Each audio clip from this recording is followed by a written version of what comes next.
Depuis la disparition de Delphine Jubilard, dans la nuit du 15 au 16 décembre 2020, sa maison a pris une toute autre dimension.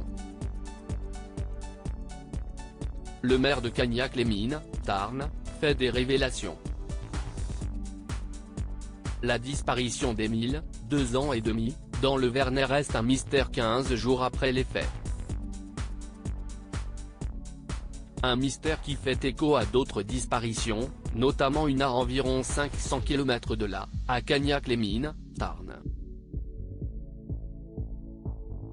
Dans la nuit du 15 au 16 décembre 2020, Delphine Jubilard disparaissait elle aussi du jour au lendemain. La commune reste depuis marquée par ce drame, toujours pas résolu.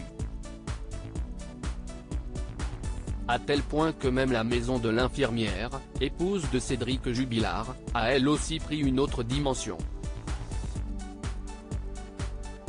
Si est le maire de Cagnac-les-Mines, Patrice Norkowski, qui en parle dans les colonnes de la Dépêche. Car si la demeure des Jubilard était tout ce qu'il y a de plus banal, depuis la disparition, elle fait l'objet d'une curiosité malsaine. Un bal de curieux s'agite devant la maison de Delphine Jubilard et Cédric.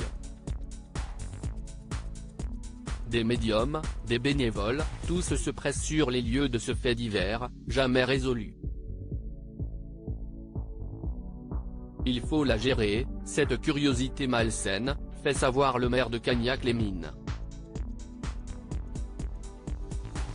La maison de Delphine est devenue un lieu de pèlerinage. On a des gens qui se promènent en ville et qui demandent où elle se trouve. Ça met tout le monde mal à l'aise. Que préconise-t-il? Selon lui, il n'existe pas de solution miracle, seul le temps fera l'affaire. Il faut laisser le temps faire son travail. On attend tous le dénouement pour pouvoir passer à autre chose, confie-t-il. Une maison que détestait Delphine Jubilard. Cette maison, ce cadre de vie toujours en travaux, était un véritable problème pour Delphine Jubilard.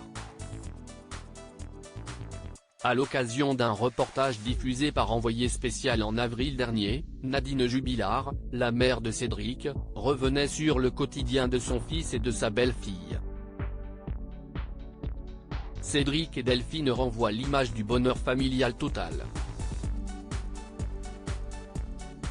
Mais il y a une ombre, elle est de taille, si est-il la maison. Les travaux n'avancent pas, avait-elle rapporté.